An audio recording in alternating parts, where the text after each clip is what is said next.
Hey, this is Chris Roper, Editor-in-Chief of the IGN PlayStation team, and I'm here today to talk about LEGO Indiana Jones: The Original Adventures.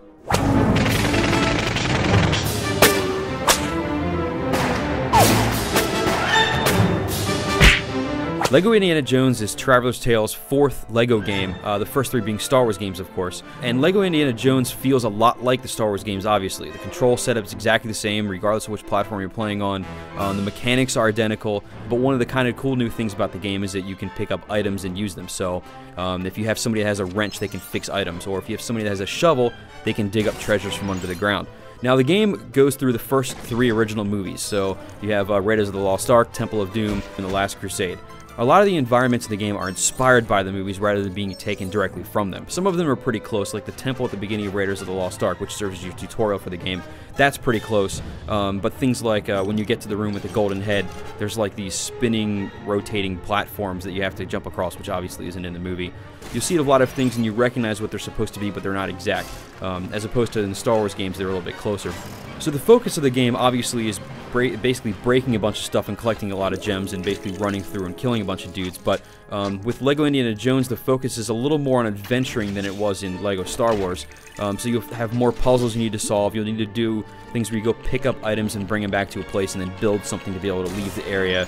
One of my only complaints about this sort of mechanic is that some of the puzzles are a little tricky to figure out. There's not very obvious hints where they tell you need to go use something. Lots of places where Indy can use his whip, the ground will be kind of glowing where you can go use them, but there's a segment or two where it's not very obvious to do that.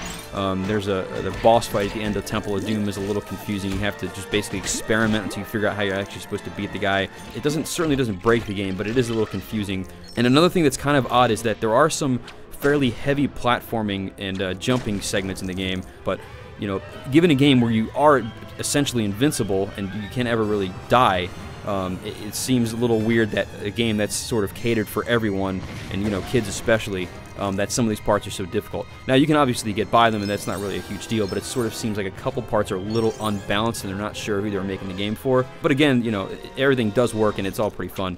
Now, like the Star Wars games, Indiana Jones is basically based on running around and smashing stuff, and that is still super fun.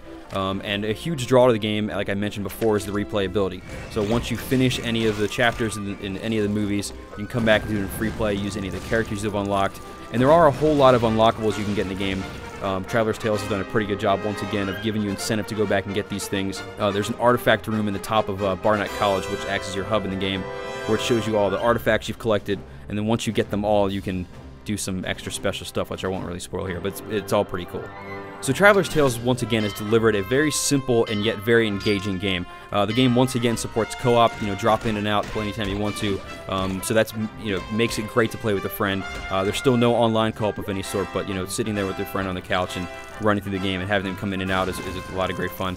There's nothing really absolutely new that you haven't seen in LEGO Star Wars before, so if you've gotten tired of that franchise, you're not really going to see a whole lot new here, but it still is really fun at its core, and you know, if you were into LEGO Star Wars or you're just a big Indiana Jones fan, then be sure to check this one out.